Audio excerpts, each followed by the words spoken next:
So our next topic is the hibiscus flower. As you know, we are studying the angiospermic plant families, right? Now, under these angiospermic plant families, it becomes very important to understand the exact structure of the flower. Because on the basis of the structure of flower, we tends to create the floral formula, and out of this floral formula, we create the floral diagram, right? So it becomes very important to understand what is the structure of flower. Okay, what are the different kinds of the flower, which parts actually there in the flower, right? For that, we are going to take the example of the hibiscus flower. As you know, hibiscus flower is a very typical flower in which we use this particular flower for the demonstration in our practical examinations as well, because this is a kind of a complete flower. Now, why we are saying it complete? Because all the floral whorls, that is the calyx, then the corolla, then the androecium, and then the gynoecium, all four are present, then we say the flower is a complete flower. So this is a kind of a model type of the flower which can be studied in order to study the floral formula, floral diagrams in the various angiospermic families.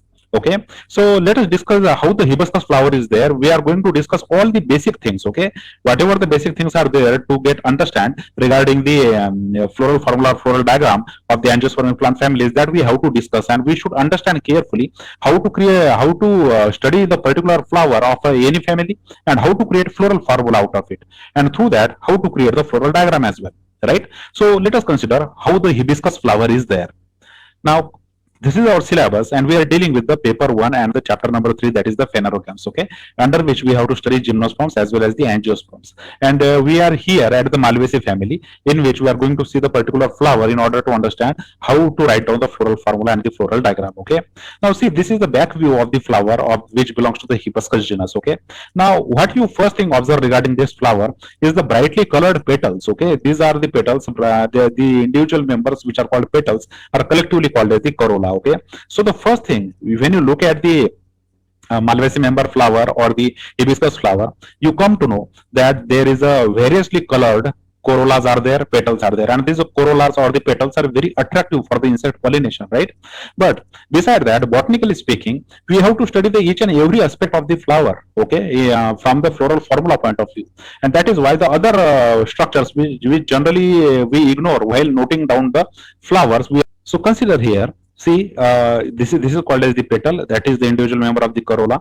Then here, whatever the green structure you are saying, it is called as the sepal, and it's a individual member of the calyx. Okay, but below calyx there is another structure. This structure. Okay, now this structure, this particular structure is called as the epicalyx. Okay, so this particular epicalyx is present in the Malvaceae flower. You should know that this type of the epicalyx is not present in the every kind of family. So presence of the epicalyx is quite a unique for the some family and some members of that family. Okay, so here you can easily see there is a calyx, and calyx are 5 in number. Okay, so generally in the floral formula we also write down like this, that the ep dot and 5 we should mention according to the arrangement in this particular flower, because there are the 5 individual members for the epicalyx, right? So 5 individual members are there, and poly condition is there, that is they are not fused with each other, so we don't have to put the bracket around this 5. Okay, so generally we say ep, that is the epicalyx is 5 in number. Okay, so in the Malvaceae family or in the hibiscus genus, you will definitely find there is a presence of the calyx or the epicalyx.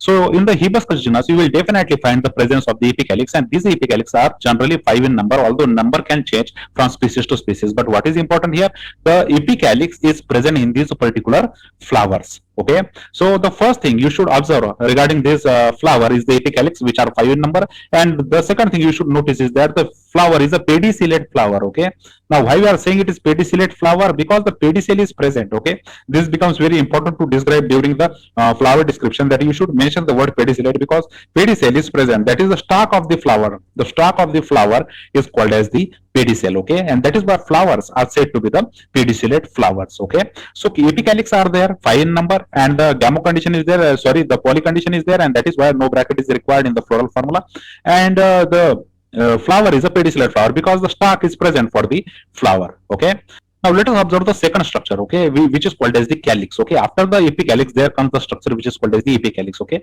as you can see, this is an epicalyx. Okay, this is the second, this is the third. So in and all, generally there are the 5 calyx. So five calyx are there, and generally they are fused at the base. Okay, so sometimes gamocephalous condition is there, and in some species of the hibiscus, even the polycephalous condition is also there. So when you observe the calyx, you come to know the calyx are five in number. That is, sepals are five in number. Sometimes they are fused, and sometimes they are free. Okay, so gamocephalous, either gamocephalous or the polycephalous condition is there.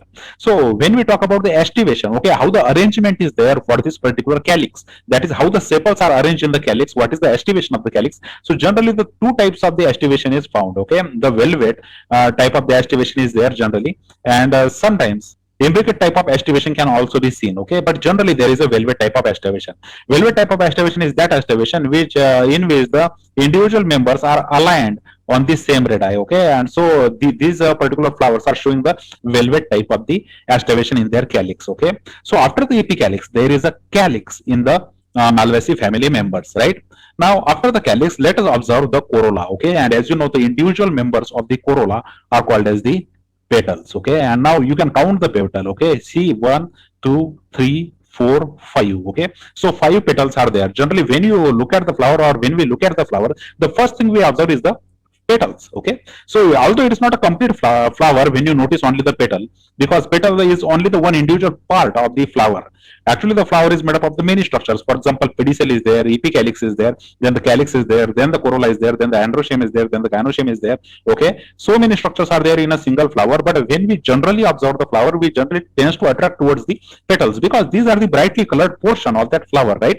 So here petals are five in number. Okay, and they are not fused, so polypetalous condition is there, so no requirement of the bracket is there, right? So C5 is there, and here you will definitely observe the imbricate type of the estivation. Okay, that is the one petal. See, consider this petal is completely inside. Okay, while this petal you will observe this petal is completely outside. When some petals are inside and some petals are outside, and while the others are overlapping each other, then in such a condition there is a imbricate type of estivation is there. Okay, sometimes these are flowers tends to show the twisted type of estivation as well. Okay, so twisted or the imbricate type of estivation is there in the petals. Okay, so how many numbers of the petals are there? Petals number is 5. Okay, definitely fixed number is there. 5 petals are there. Imbricate to twisted estivation is there for these petals arrangement. Okay, and these are the beautiful petals through which the insects got attracted towards this particular flower. All right, now let us consider the next part, that is the androecium. Okay, now when we say androecium, the individual members of the androeciums are called as the stamens. Okay, and you can count how many stamens are there. Okay, many stamens are there. Generally 8 to 20 number vary. Okay, or sometimes we just give the infinite sign while writing down the floral formula. Okay, so the many androeciums are stamens are there. Okay, and stamens are completely fused together to form this particular staminal tube. Okay, this tube is called as the staminal tube. Okay, this becomes very important term while describing the hibiscus flower, that the staminal tube is formed, and through this staminal tube there is a presence of the stamens. Okay, stamens are coming out of this particular staminal tube. So this staminal tube shows the presence of filaments and anther at the top. Okay, you can observe that at the top there is a broad structure. These are called as the anthers, and inside these anthers there is the presence of the pollen grains. Okay, what present at the end, at the inside the pollen anther we will find the pollen grain, and these pollen grains when travel to the stigma, they can actually cause the pollination. Okay, so here the androeciums are many more in number, right? Individual stamens are maximum in number, and they were forming the staminal tube, and they were literally attached to the staminal tube. Okay, actually you can see in this particular picture, see how the filament is there and how the yellow colored anthers are there. Okay, and anthers are so many which are attached to this particular staminal tube. Okay, so this is how the individual stamens are there in this particular flower.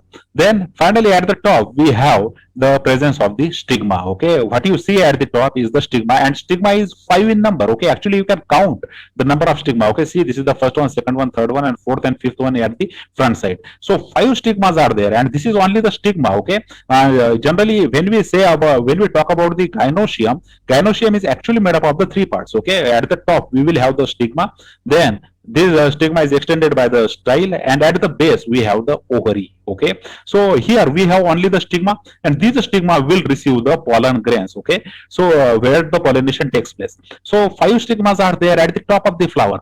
Now these stigmas have the long styles. Okay, and these styles are present inside this staminal tube. Okay, and then below the flower here you will find the ovary. Okay, so this is how the stamina inside the staminal tube there is a presence of the styles. Okay, and generally these styles are fused together. Okay, and due to this fusion we tends to describe this particular gynoecium as the syncarpus, because the fusion is there. So syncarpus type of condition is there within the carpels. Okay, the individual members of the gynoecium are called as the carpels, right? So syncarpus condition is there because the fusion is seen between the five carpels in their styles. Okay, although at the front they look separated from the one another, but at the base, okay, inside they are fused with one another. So they are syncarpus in nature, and whenever there is a free condition we use the word apocarpus, but when the carpels are fused with one another it is called as the syncarpus condition. Okay, so the number of the carpels are 5. Okay, and they are fused. Okay, so bracket should be there. So when you look at the flower of the Malvaceae family or the Hibiscus genus, you will come to know the flower is complete. Okay, the very first thing you will notice is that the flower is complete. That literally means the calyx, corolla, androecium, gynoecium, all floral whorls are present in the flower. Okay, then after that you will notice the flower is the hermaphrodite. Okay, that literally means it is a bisexual flower, right? That is the androecium and gynoecium both are present in the flower, and hence the flower is a hermaphrodite flower. The third thing you will notice is the flower is actinomorphic. Now, what is meant by the actinomorphic? Actinomorphic is actually describing the symmetry of the flower. If you cut the flower from this angle, it will exactly create the two parts. If you cut this flower from this angle, it will still create the two parts. And if you cut the flowers exactly from the middle, still it will create the two parts. That means if you cut the flower from the any angle, it is going to create the two equal parts. In such a condition, we say the flower is an actinomorphic flower. Okay, so flower is complete, flower is hermaphrodite, that is bisexual, and then the flower is actinomorphic in nature. Okay, and these flowers are entomophilous type of the flowers, that is the pollination is occurred by using the insect. Okay, insect will visit first the anthers. Okay, and through this the pollen grains got stick to the legs or the body of the insect, and then if the insect visit the stigma of the same flower or the different flower, they will pollinate the flower. Okay, without knowing they were doing this particular function. Okay, so here generally in the Hibiscus genus you will see the stigmas are present at the top while the anthers are present below this. So from this knowledge, if you want to write down the floral formula for this particular hibiscus flower, how you can write it? See, first of all, in the floral formula we have to describe the symmetry. Okay, here the symmetry is actinomorphic, so actinomorphic, this sign is should be given. Then we should show the whether this is a unisexual condition or the bisexual condition. There is a bisexual condition in this particular flower, so bisexual symbol is there. Then after that we are going to put the epicalyx. Okay, because the epicalyx are present 5 in number. After that there is a calyx. Okay, and calyx, as you know, 5 in number, and generally they are polycephalous, hence no bracket is required. Okay, just sometimes if they are fused we should put the bracket around. Okay, then we have the corolla. Corolla are 5 in number. Okay, again they are free from one another. Then we have the androecium, and androecium can vary from 8 to 20. Okay, and they are fused with one another.